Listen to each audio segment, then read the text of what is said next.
하나님의 관점으로 내 삶을 재해석하라. 네, 하나님의 관점, 하나님의 시선으로 내 삶을, 이 인생을 재해석하라 라는 제목으로 말씀을 나눕니다. 한 과학자가 크리스찬인데 굉장히 신앙생활은 건조했다고 해요. 근데 이분이 어느 날 유진 피터슨의 메시지 성경, 그러니까 유진 피터슨이라는 개인이 성경을 나름대로 해석해 놓은 거죠. 참고하는 데는 여러분 참 좋습니다. 큐티하는 데도 참 좋은데 이 성경으로 창세기 1장 1절을 읽다가 이렇게 돼 있어요. 항상 부연 설명, 현대 시대의 어떤 언어로 표현을 해놨기 때문에 이렇게 돼 있습니다. 모든 것의 시작은 이러하다. 하나님께서 하늘과 땅을 창조하셨다. 보이는 것과 보이지 않는 모든 것을 창조하셨다. 보이는 것과 보이지 않는 모든 것을 창조하셨다. 이분이 이 대목에서 완전히 무너졌다고 해요. 이분이 과학자입니다. 그러니까 우주의 무게를 어떻게 측정하는지를 알고 있었던 거예요. 결과값도 알고 있었는데 우주의 무게를 여러분 실제로 재보면, 자, 이것 때문에 오늘 머리가 엄청 아팠는데 이거 찾아보느라고 눈에 보이는 건 5%밖에 안 된대요. 우주의 무게에 있어서 눈에 보이는 건 한 5% 정도 차지한다라고 합니다. 그러니까 우리가 보이는 뭐 행성 이런 뭐 지구 이런 것들이 엄청나게 거대해 보이지만 우주의 그 전체에 비하면 별것이 아니다라는 거죠. 95%는요. 눈에 보이지 않는 어떤 것들이라고 합니다. 그러니까 눈에 보이지 않는 어떤 것 중에 26.8%는 눈에 보이지 않는 물질이래요. 다크 띵스 뭐 이렇게 얘기하더라고요. 그리고 나머지 68%는 눈에 보이지 않는 에너지랍니다. 에너지. 이 에너지는 여러분 우리가 볼 수가 없는 거잖아요. 아예. 통칭해서 이것들을 암흑 물질이라고 해요. 굉장히 복잡하잖아요. 근데 이분은 과학자니까 이걸 이제 알고 있는 거죠. 그런데 성경이 하나님이 눈에 보이는 것과 눈에 보이지 않는 것을 창조하셨다. 이게 갑자기 이제 탁 깨달아지면서 새로운 세계가 성경을 보는데 열리더래요. 아, 하나님이 세상을 창조하실 때 눈에 보이는 것과 보이지 않는 것을 창조하셨기 때문에 우주가 이렇게 구성된 거구나. 하나님은 정말 살아 계시구나. 이렇게 은혜 받았으면 좋겠어요. 이렇게 지적으로 은혜도 받았으면 좋겠는데. 물론 우리는 이런 개념을 잘 몰라도 우리 눈에 보이지 않는 것이 전부가 아니다. 우리가 눈에 보이는 것 이게 전부가 아니다라는 걸 알고 있습니다. 빛만 해도 그렇지 않습니까? 우리가 볼 수 있는 빛은 여러분 과시광선 영역 정도입니다. 빨주노초 파남보 이거 섞여진 색들. 근데 여러분 적외선, 자외선, 특수한 장비가 없으면 이 영역은 우리가 사실 볼 수 없잖아요. 그러나 내 눈에 안 보여도 자외선이 있다라는 걸 우리가 알죠. 그래서 선크림 같은 선블럭 같은 거 우리가 바르잖아요. 빙산의 일각이라는 말도 여러분 우리가 자주 씁니다. 세상에 많은 것들이 보이는 게 다가 아니다. 이게 경험에서 우러나온 그런 말이죠. 심지어 심리학에서는 의식보다 무의식의 세계가 훨씬 크다. 이 무의식의 세계가 의식에 영향을 준다, 미친다. 이게 여러분 심리학의 중요한 화두입니다. 즉 보이는 게 다가 아니다라는 거죠. 이렇게 설명해 볼게요. 내가 보는 게 다가 아니에요, 여러분. 내가 지금 보고 있는 게 다가 아니라고요. 이걸 여러분 우리가 인정해야 됩니다.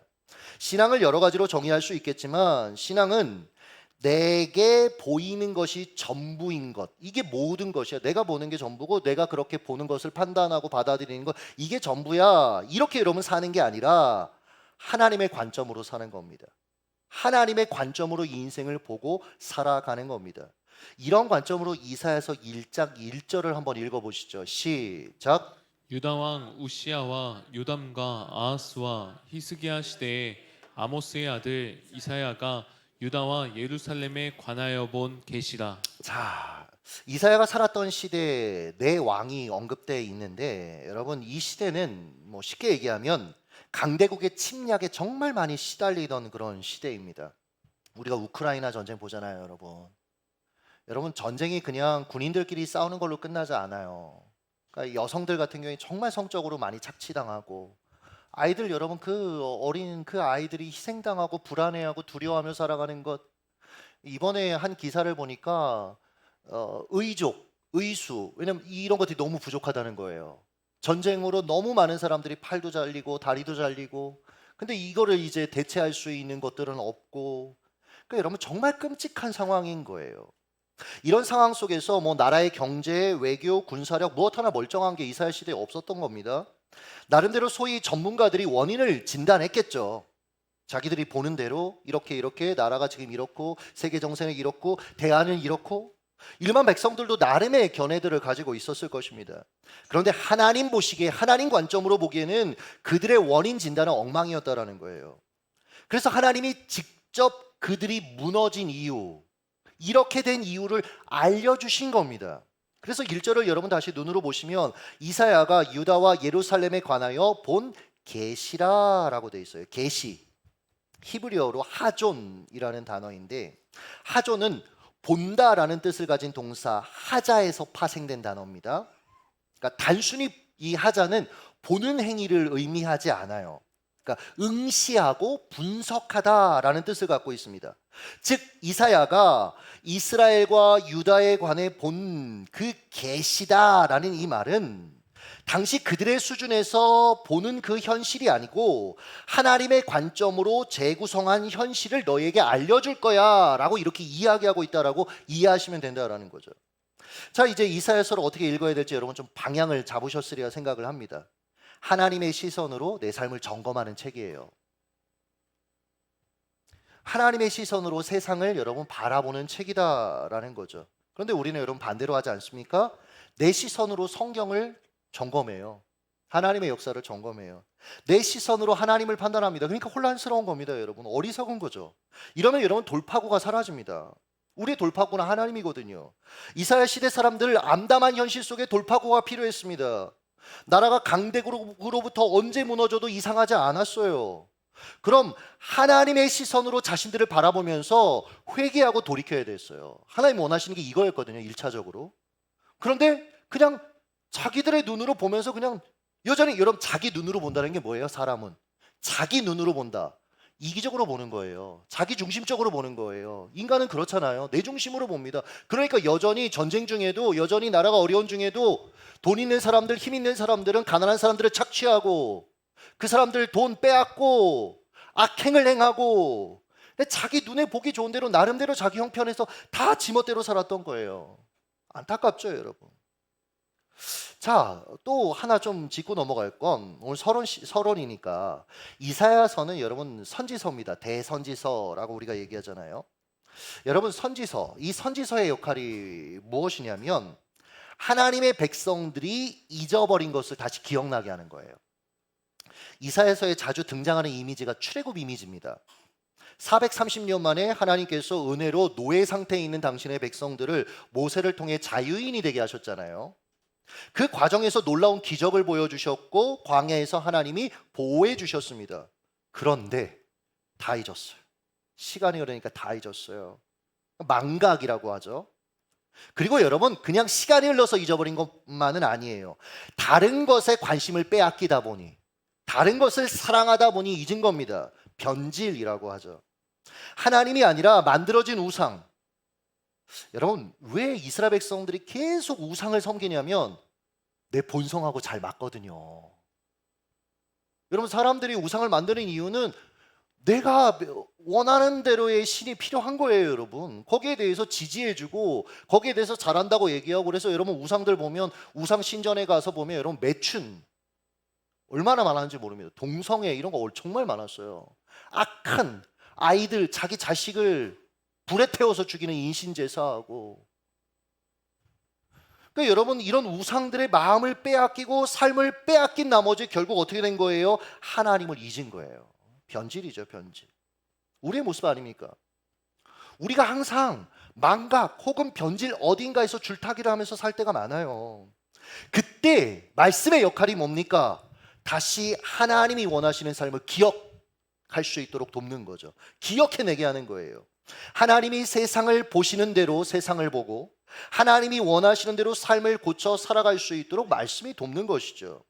이것이 여러분 기억하는 인생이다라는 거예요. 한편 이사야서는 책망의 책이다라고 여러분 생각하셔도 좋을 것 같아요. 2절 한번 읽겠습니다. 읽습니다. 시작. 하늘이여 들으라, 땅이여 귀를 기울이라.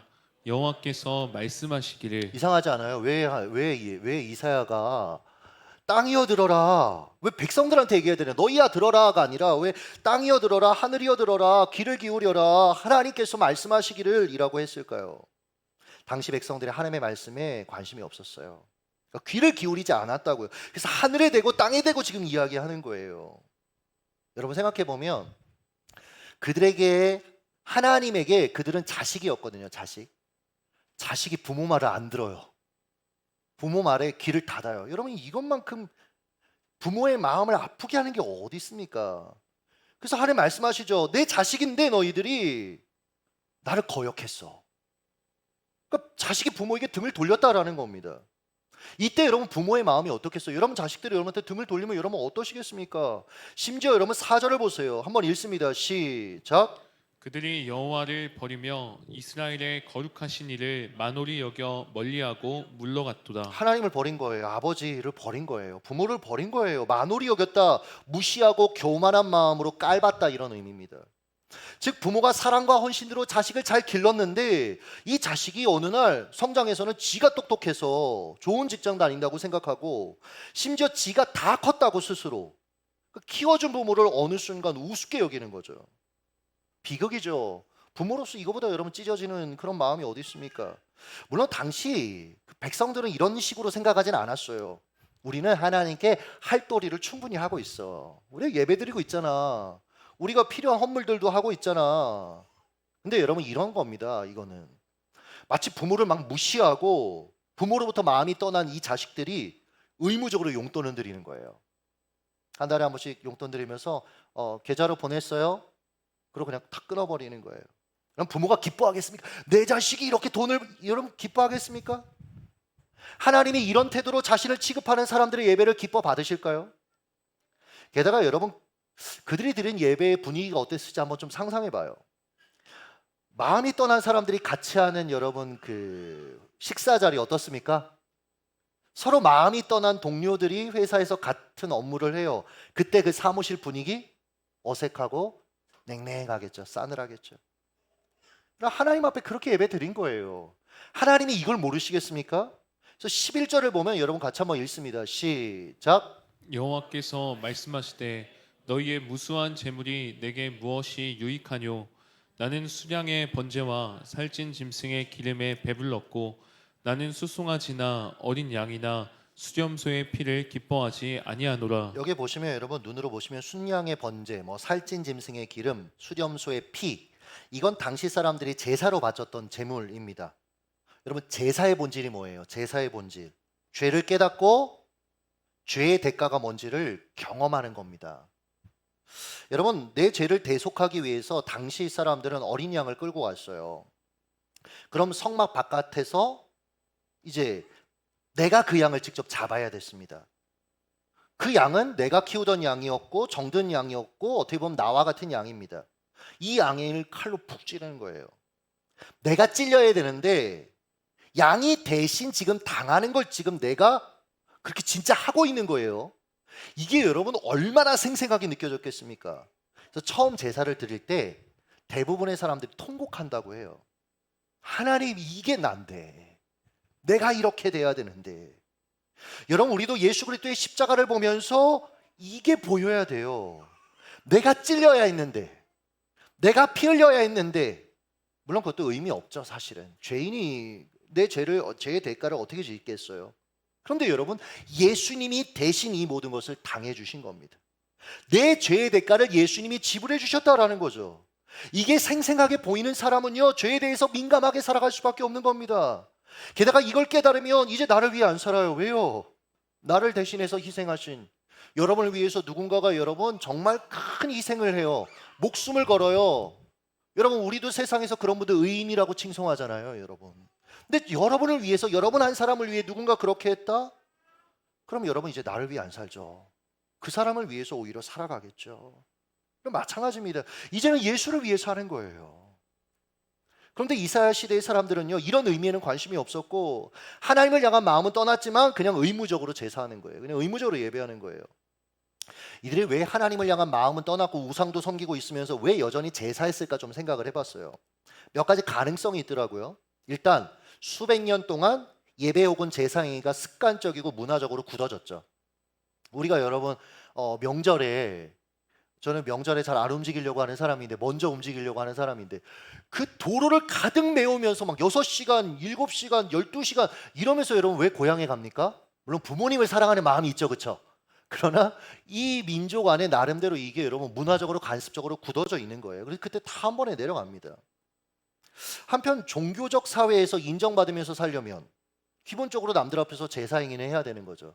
예배 행위는 해야 되는 거죠. 어느 정도의 헌물은 해야 되는 거죠. 그게 사회적인 지위와 연관이 되는 거죠. 나의 어떤 삶과 연관이 되는 거죠.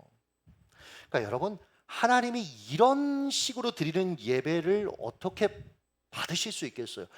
이 이사야서 1장을 읽어보면 하나님이 힘들어 하신다는 게 느껴집니다, 여러분. 12절 한번 읽습니다. 시작. 너희가 내 앞에 보이러 오니 이것을 누가 너희에게 요구하였느냐?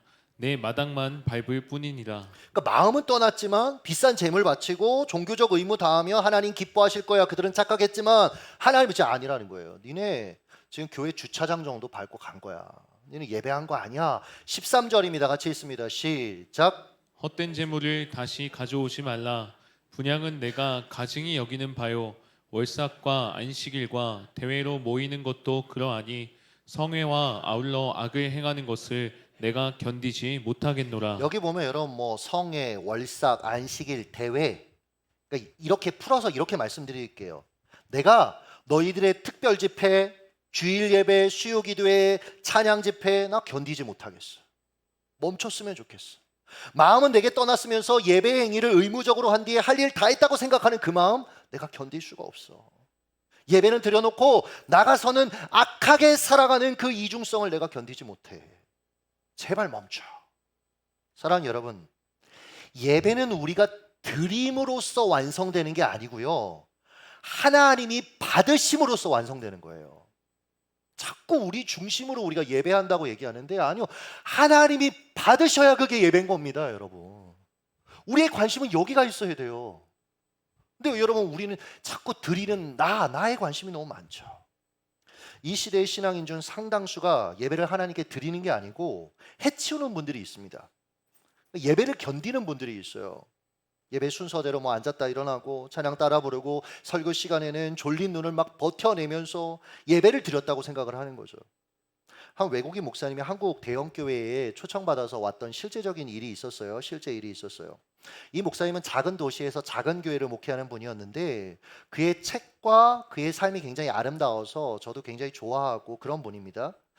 그러니 한국 대형 교회가 이제 알고 또 모셨겠죠. 근데 집회를 마치고 나서 이 대형 교회 담임 목사님이 이 목사님한테 이렇게 질문을 했대요. 이렇게 많은 성도 앞에서 설교하는 건 처음이셨죠? 어떠셨어요? 이분이 이렇게 얘기했어요. 네, 성도들은 많이 있었는데 진정으로 예배하는 분들은 많지 않더라고요. 그러니까 군중은 많으나 예배자는 적다라고 그렇게 아프게 얘기하셨어요. 이게 전 되게 저 자신에게도 기억되는 그런 말이더라고요. 여러분 지금 군중으로 계십니까? 아니면 예배자로 하나님 앞에 서 계십니까? 저는 설교자로 서 있는 걸까요? 아니면 예배자로 서 있는 걸까요? 여러분, 하나님이 받으셔야 예배는 완성되는 거예요. 15절 여러분 같이 읽습니다. 시작. 너희가 손을 펼 때에 내가 내 눈을 너희에게서 가리고 너희가 많이 기도할지라도 내가 듣지 아니하리니 이는 너희의 손에 피가 가득함이라. 너희가 손을 펼 때에 이게 구약에서는 여러분 간절히 기도하는 어떤 행위였습니다. 우리가 막 이렇게 간절히 기도하듯이 그들에겐 그것이 간절히 기도하는 행위였어요. 나아가서 너희가 많이 기도할지라도, 그러니까 오랜 기간 뭐 1시간, 2시간, 3시간 아니면 하루에 시간을 정해놓고 한 번, 두 번, 세 번, 네 번 많이 횟수로 기도할지라도 내가 듣지 않을 거야라고 하는 말씀하시는 거예요. 왜요? 이렇게 말씀하시죠. 너희 손에 피가 가득하다. 너희 손에 피가 가득하다. 남한테 상처 주고 가슴 아프게 하고 남의 것을 빼앗고 착취하고 서로 미워하고 거짓과 속임수로 서로를 무너뜨리는 일을 밥 먹듯이 하면서 하는 그 기도 나 듣지 않는다. 여러분, 하나님의 이 분노의 마음 그리고 이 아픈 마음을 우리가 여러분 느껴야 돼요. 어떻게 하면 이걸 표현할 수 있을까 생각하다가 그냥 가정을 해본 건데, 한 남편이 바람을 폈습니다. 그런데 집에 와서는 평상시랑 똑같이 아내한테 사랑한다고 얘기하고 포옹해 주는 거예요. 퇴근할 때. 그 월급 잘 갖다 주고. 주말이면 아이들하고 놀아줘요. 막 도서관 가서 놀아주고. 그러나 뒤에서는 다른 여자 만나서 내가 진짜 사랑한 건 너야.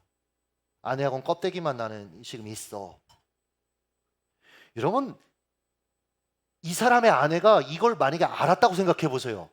그리고 그날 이 남자가 퇴근해서 돌아와서 다시 똑같이 여보 사랑해 포옹해주면 여러분 어떻겠어요? 이런 표현이 좀 미안하지만 여러분 역겹지 않겠어요? 여러분 배신감에 치를 떨 겁니다. 남편의 모든 행위가 가증스럽게 보일 겁니다. 지금 하나님이 당신의 백성을 보면서 이런 심정을 느끼고 계시는 거예요. 그런데 자식이잖아요. 사랑하는 자잖아요. 그래서 어떻게 하시냐면 돌이키라고 매도 때리세요. 그게 5절입니다, 여러분. 같이 읽습니다. 시작. 너희가 어찌하여 매를 더 맞으려고 패역을 거듭하느냐. 야, 이제 맞을 만큼 맞았잖아. 그런데도 아직도 니네 잘못을 뉘우치지 않아? 당시 여러분 북이스라엘이 회개하지 않고 버티다가 결국 멸망당하잖아요. 아수르에게 멸망당하잖아요. 그걸 이사야 시대 사람들, 이사야는 남유다에서 활동을 했으니까 이 남유다 사람들은 봤단 말이에요. 여러분 우리로 얘기하면 북한이 지금 무너진 거예요. 그럼 얼마나 생생하게 여러분 우리가 그걸 볼 수 있겠습니까? 그럼 거기서 교훈을 얻어야죠. 하나님을 떠난 백성이 어떻게 되는지를 보면서 내 삶을 돌아봐야죠, 여러분. 전도서 7장 2절인데요. 한번 읽겠습니다. 시작. 주상집에 가는 것이 잔치집에 가는 것보다 나으니 모든 사람의 끝이 이와 같이 됨이라. 산자는 이것을 그의 마음에 둘지어다. 여러분 잔치집에 가는 것보다 초상집에 가는 게 더 낫대요. 왜요? 가면 내게도 끝이 있구나 이걸 깨달을 수 있거든. 잔치집 가면 같이 기뻐하고 좀 주워 먹다가 살만 찌지. 그리고 저 사람 잘 사네 이런 거 그냥 비교하고 말지. 근데 여러분 초상집에 가면 잘 살든 못 살든 어떻게 살았든 결국 죽어요. 그걸 봐요. 그러면서 나는 어떻게 살아야 되지? 나는 제대로 살고 있는가? 내 삶을 여러분 점검할 기회가 된다는 거예요. 그래서 차라리 초상집 가는 게 더 낫다라고 그렇게 전서 기자가 얘기하는 거죠. 남유다가 북이스라엘의 멸망당함을 보면서 그 초상집을 보면서 여러분 교훈을 얻어야 됐어요. 그런데 그렇게 하지 않았던 거예요. 10절입니다. 같이 한번 읽습니다. 시작. 너희 소돔의 관원들아 여호와의 말씀을 들을지어다. 너희 고무라의 백성아 우리 하나님의 법에 귀를 기울일지어다. 하나님 말씀하시는 거예요. 하나님의 법에 하나님의 말씀에 귀를 기울여라 얘들아. 제발 말씀으로 돌아와라. 니들이 회복되려면 너희들이 살려면 내 말대로 살아야 돼. 내 말에 귀를 그럼 기울여야 되지 않니? 그런데요. 영적으로 병들면 우리가 여러분 몸이 아프면 어때요? 식욕이 떨어지잖아요. 그래서 부모님들이 근데 아플 때 안 먹으면 어떻게 돼요? 여러분 바이러스하고 싸울 수가 없잖아요, 몸이. 그러니까 부모님들 어떻게 해요? 한술 더 뜨라고 얘기하고 옆에 있는 배우자가 한술 그래도 힘들어도 더 뜨라고 죽이라도 여러분 갖다 주잖아요. 그럼 회복되려면 어떻게 해야 되죠? 귀찮더라도 힘들더라도 안 넘어가더라도 먹어야 되잖아요. 마찬가지입니다, 여러분. 우리가요. 영적으로 타락하면 우리가 죄 가운데 살아가면 하나님을 향해서 무감각해지면 하나님의 말씀에 대한 갈망이 사라지는 거예요. 말씀을 듣기 싫어지는 거예요. 삼키질 못하겠는 거예요. 근데 먹어야 사는 거잖아요, 여러분. 그러니까 말씀도 들어야 돼요. 그럴 때 말씀을 더 읽어야 됩니다, 여러분. 그리고 그 말씀대로 내 삶을 의지적으로 그렇게 돌이키기 위해서 여러분 애써야 됩니다. 그래야 회복이 시작되는 거예요. 16절, 17절입니다. 같이 읽습니다. 시작. 너희는 스스로 씻으며 스스로 깨끗하게 하여 내 목전에서 너희 악한 행실을 버리며 행악을 그치고 선행을 배우며 정의를 구하며 학대받는 자를 도와주며 고아를 위하여 신원하며 과부를 위하여 변호하라 하셨느니라. 여기 보면 너희는 스스로 씻으라. 행악을 그치고 선행을 배워라. 그러니까 회개에 대한 두 가지 그림이 있어요. 회개는 여러분 수동적인 회개와 능동적인 회개가 있습니다. 하지 말아야 할 것을 안 하는 게 여러분 수동적인 회개예요. 하지 마. 그럼 안 하는 거 여러분 그것도 회개입니다. 근데 해야 할 것을 하는 것도 여러분 능동적인 회개예요. 그러니까 여러분 단순히 자신들의 어떤 행악을 그치는 거 여러분 필요합니다. 말씀대로. 근데 여러분 하나님의 말씀 거기서 더 나가죠. 선을 행하라는 거. 과부와 고아, 그 당시에 힘들고 어려운 사람들, 그들을 착취하는 거 멈추고 그들의 편이 돼주고. 여러분 우리는 항상 수동적인 외교에 관심이 많아요. 근데 여러분 능동적인 외교로 우리가 나아갈 수 있어야 되죠. 그러면서 여러분 18절입니다. 조금 지금까지의 내용하고 좀 다른 얘기를 하나님이 하세요. 읽습니다. 시작. 여호와께서 말씀하시되 오라 우리가 서로 변론하자. 너희의 죄가 주홍 같을지라도 눈과 같이 희어질 것이요 진홍같이 붉을지라도 양털같이 희게 되리라. 이게 여러분 이런 거예요. 정함, 저희 아이 지금 이제 자고 있으니까 정함, 너 똑바로 안 해? 너 제대로 해야지 하다가 갑자기 내 새끼 일로 와봐. 근데 말이야, 왜 이렇게 말을 안 들어? 말 들어야지. 여러분, 하나님이 태도를 바꾸시는 거예요. 지금까지 너네 예배 이제 드리지 마. 듣고 싶지 않아. 기도하지 마. 듣고 싶지 않아. 얼마나 더 맞아야 니네 정신 차릴 거야. 근데 갑자기 우리가 서로 변론하자. 야, 입이 있으면 한번 너도 좀 얘기 좀 해봐. 나는 너하고 관계를 끊고 싶지 않아. 우리 같으면 여러분 이 남유다, 북이스라엘 이런 사람들, 여러분 이런 사람이 내 주변에 있다면 여러분 내 자식이라면 여러분 쳐다도 안 볼 것 같은데 하나님은 여전히 사랑하시는 거예요. 그래서 말씀하십니다. 너희 죄가 주홍 같을지라도 눈과 같이 희어질 것이요 진홍같이 붉을지라도 양털같이 희게 되리라. 여기 주홍, 진홍은 여러분 한 옷감에 떨어지면 닿으면 색이 빠지지 않아요. 아무리 여러분 빼려고 해도. 그런 걸 말하는 겁니다. 그만큼 니들의 죄가 심각하지만 내가 이겨야 할 거야. 내가. 너희가 아니라 내가. 어떻게 해요? 십자가의 보혈로. 하나님이 이 말씀을 하시면서 아들 예수 그리스도의 십자가 희생을 염두에 두셨을 거예요. 그러니까 여러분 결국은 회개해, 돌이켜라고 얘기하지만 사랑하는 하나님은 절망스러운 우리의 인생을 아시고 아들 예수 그리스도 우리에게 내어줄 것들을 하나님 계획하고 계시는 거예요. 예수 그리스도의 십자가. 은혜죠 여러분. 누가 하나님의 이 마음을 헤아릴 수 있습니까? 누가 이 하나님의 은혜 앞에 우리가 뭘 드린다고 여러분 갚을 수 있겠습니까? 말씀을 맺도록 하겠습니다. 아마 여러분들이 이 전체 개관 얘기를 들으면서 붙잡았던 어떤 메시지들이 있을 겁니다. 그래서 절차의 내용을 갈무리하진 않을 거예요. 오히려 목회적인 적용을 하나 해보고 싶습니다. 제가 이 말씀을 준비하다가 아까 한 오후쯤에 이제 교육자들을 통해서 우리 성도님들의 어려움 겪는 이야기 하나를 또 듣게 됐어요. 그러니까 뭐 심리적으로나 관계적으로나 경제적으로나 어려움 당하는 성도님들을 생각하면서 내가 며칠 동안 준비한 이 메시지가 이 이사야서 1장이 과연 어떤 의미가 있을까라는 이제 생각이 드는 거예요. 얘는 이게 위로의 말 같이 들리진 않잖아요. 물론 그 안에 분명히 회복과 위로가 있지만 그러다 여러분 제가 한 가지 기도를 하나님 앞에 하게 됐어요. 이렇게 기도했어요. 하나님, 처음 여러분 서두에 말했던 게 생각나서 기도했던 건데 하존, 하나님의 관점으로 우리 성도들이 자신의 인생을 해석하게 해주세요. 내가 보는 대로 내 인생을 해석하는 게 아니라 내 삶을 예측하고 그렇게 속단하는 것이 아니라 하존, 하나님의 시선으로 내 인생을 보게 해주세요. 내 인생을 소망하며 우리 성도들이 바라보게 해주세요. 이 밤에 여러분에게 이 하존의 은혜가 좀 있었으면 좋겠다라는 마음이 목회자로서 있어요. 보이는 대로만 보지 마십시오. 하나님의 눈으로, 하나님은 일하고 계시거든요. 우리가 찬양 이제 부를 건데 여기도 그 고백이 있잖아요. 하나님이 여전히 우리 삶을 붙드십니다. 여러분 여전히 인도하십니다. 그러니 보이는 대로가 아니라 하나님이 하실 것들을 하나님의 시선으로 바라보며 살아간 우리의 인생 되기를 예수님의 이름으로 축복합니다. 같이 찬양하시죠.